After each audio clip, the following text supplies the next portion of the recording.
स्मृति ईरानी बताने वाली है। मैं आमंत्रण दे रहा हूँ हमारे जिले के महामंत्री विश्वजीत शर्मा के आए वो अपनी बात कहें, हम सबको मार्गदर्शन करें। सोचो कि हम पर हमला होता ही क्यों है, भारत के प्यारों जागो, सोए सितारों जागो, तेरी दुआरे आए तुम सर उतारो जागो, भारत के प्यारों जागो, सोए सितारों जागो। ऐसा अलबेला तारे आकाशी बाजी मेरा, थोड़ा सा पानी टप टप सुनकर ओ घुड़सवारों जागो, उनकी जो याद है तो ओ यादगारों जागो, भारत के प्यारों जागो, सोए सितारों जागो, तेरी दुआरे आए। सर्वप्रथम स्वागत के लिए आमंत्रित करता हूं हमारे सांसद रमेश जी विदुड़ी। हमारे आप चारों विधानसभा में रात और दिन जाना जाता है, उनके नाम को संघर्ष के बदले उस संघर्ष की प्रतिमूर्ति के रूप में जाना जाता है। कर्नल बेसला जानते हैं कि फसल खराबा और फसल उजाड़ा और बीमा का पैसा कभी किसान को नहीं मिलता था, लेकिन आज नहीं होगी। जैसे हम सबके बीच में है, आप सब भली भांति जानते हो, आप देश के प्रधानमंत्री की वजह से आज पूरा प्रदेश चल रहा है।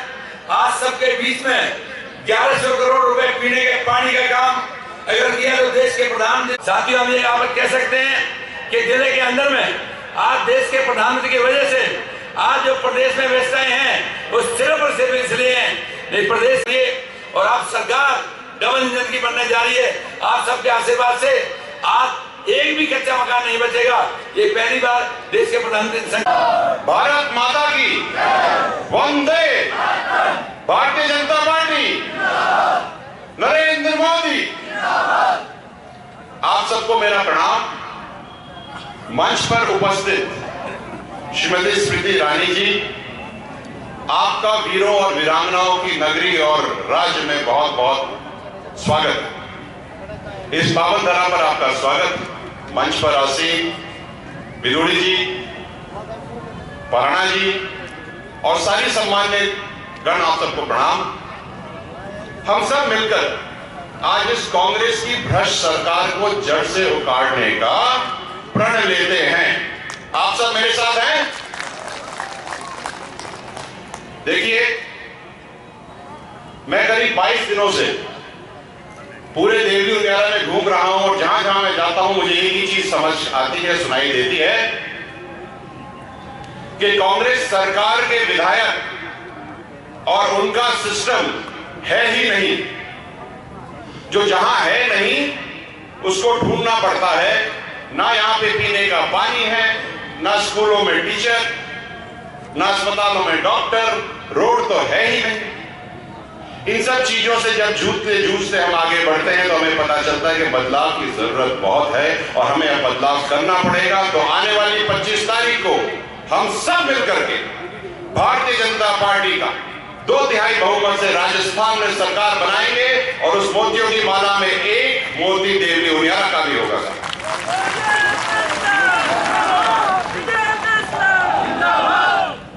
कांग्रेस सरकार के इस कुशासन में बात करते हैं पेपर लीक की, सब लोग बात करते हैं भ्रष्टाचार की, लेकिन एक बात करनी बहुत जरूरी है कि उस गरीब पिता का, मां का क्या हाल होता होगा जिसने अपनी पूरी जिंदगी भर की कमाई अपने बच्चे के कोचिंग पे लगा दी और वो पेपर आउट हो गया। कि कितने लड़कों ने सुसाइड करी है भाई साहब, सोचने वाली बात।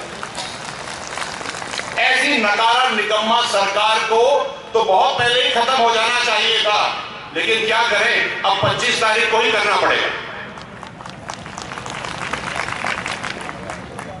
मैं जहां जहां गया, जितने भी लोगों से मैं मिला, जितनी भी महिलाओं से मैं मिला, चाहे वो ट्रैक्टर पे बैठी हो, चाहे गली नुक्कड़ पे बैठी हो, त्राईमाम त्राईमाम करके केवल पानी की गुहार लगाती हैं। 40 साल का व्यक्ति चल नहीं पाता, उसके पैर अकड़न से खड़े हो गए। 50 साल का व्यक्ति हाथ मिलाते हुए उसके हाथ कांपते हैं। हमारे आने वाली नस्ल खराब हो रही है और कांग्रेस सरकार 5 साल से केवल भ्रष्टाचार और भय और आतंक का रंगनाश कर रही है। गलत बात है, इसको हमें सुधारना पड़ेगा। जिसको देखो गर्दन उठाने से पहले गर्दन झुका लेता है। आज सुबह की बात आपको बताऊं, करीब 8:30 बजे प्रशासन का फोन आया हमारे कार्यकर्ता के लिए, कह रहा था कि आपको हम पाबंद करते हैं। जब मैंने उनसे बात करी कि भैया क्यों पाबंद करते हो, बोलता लिस्ट हमारे ऊपर से आई। मैंने कहा लिस्ट का कोई लॉजिक तो होगा। बोलता लॉजिक नहीं है साहब, लिस्ट आई। तो भाई साहब अगर ऐसे ही करेगा चलेगा काम तो ये समझ में आता है कि पिछले 5 सालों में क्या क्या हाल हुआ होगा। अब तो सरकार जा रही है तो भी अकड़ खत्म नहीं हो रही है।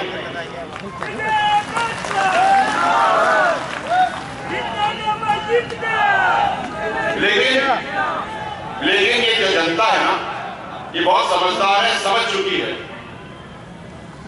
ये बात समझ चुकी है कि जो हो रहा था पिछले 5 साल से वो काले नुमा था, उसके अलावा कुछ नहीं। लोग विरोध में आ गए हैं। जहां जहां आपके कांग्रेस के नुमाइंदे जा रहे हैं, लोग मटके फोड़ रहे हैं, आपको घुसने नहीं दे रहे हैं। ये बात इस चीज का द्योतक है कि सरकार का जाना, कांग्रेस सरकार का जाना तो निश्चित है, इसको कोई नहीं टाल सकता। और माननीय मोदी जी के विचारों के साथ हम अपने कर्म और संबल के साथ भारतीय जनता पार्टी की शासन सरकार यहां बनाएंगे। मैं ये भी बताना चाहता हूं कि आने वाले 5 सालों में जब आपके आशीर्वाद से हम यहां आएंगे तो हम पूरा सिस्टम बदलने की पूरा प्रयास करेंगे। माननीय स्मृति ईरानी जी को मैं बताना चाहूंगा कि हम सब देवली उनियारा के लोग मिलकर के देवली उनियारा को एक मॉडल विधानसभा बनाएंगे जो दुनिया देखेगी कि यहां भी ऐसे काम हो सकता है। लेकिन ये मेरे अकेले से नहीं होगा साहब, कंधे से कंधा मिला करके 2 बैलों को एक जोड़ी में जुट करके पूरी विधानसभा जोत करके वो काम करके दिखाना है जो इतने सालों से हुआ नहीं। बीसलपुर बांध को हम पर्यटन का स्ट्रेट बनाएंगे। बेरोजगारों के लिए यहाँ पिछले 5 साल से कुछ भी नहीं हुआ। 2 तरह के बेरोजगार होते हैं दुनिया में, पढ़ा लिखा बेरोजगार और अनपढ़ बेरोजगार। पढ़े लिखे बेरोजगार के तो आप नौकरी लगा सकते हो, अनपढ़ के लिए क्या करोगे साहब।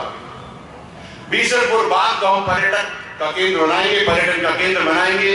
जो रणथंभौर में आता है वो यहाँ भी आएगा और जो सी वाटर स्पोर्ट्स को वहां लेके जाता है मलेशिया में, उसको हम यहाँ मुहैया कराएंगे, पैसे भी कमाएंगे और आपको आगे भी बढ़ाएंगे।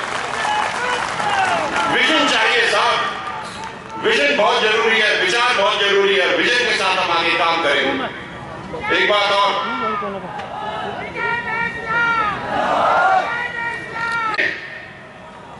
तो हम सब मिल करके देवली में जंक्शन बनाने का पूरा प्रयास करेंगे साहब।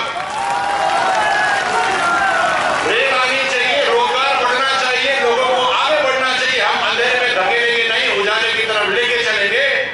और एक आवाज और आई थी कि देवली को जिलानी बनाना है और यहाँ पे जो परिक्रमा है और जो पूरा इलाका है इसको ठीक करना है, तो अपन सब मिल करके इसको ठीक कर देंगे। आधा जहाजपुर राजा देवली नहीं चलेगा साहब, सब ठीक करेंगे। लेकिन उससे पहले 25 तारीख को अपने को वो काम करना है कि जो वोटिंग की मशीन है उसमें कमल के बटन को इतना हम दबा दें, इतना दबा दें कि पूरा काला पड़ जाए और बोले कि जय मोदी साहब। सुबह सुबह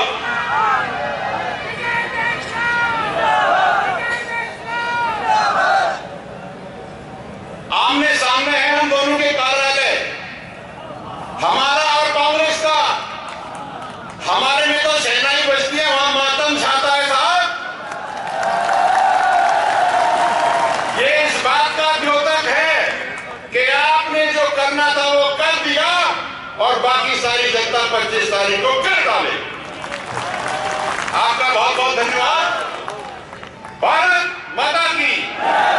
मेरे को आप आशीर्वाद दीजिए कि हम सब मिलकर के एक नई रचना यहां रचें। और मैं स्मृति ईरानी जी को निवेदन करता हूं कि आप आए और अपने आशीर्वचन दें।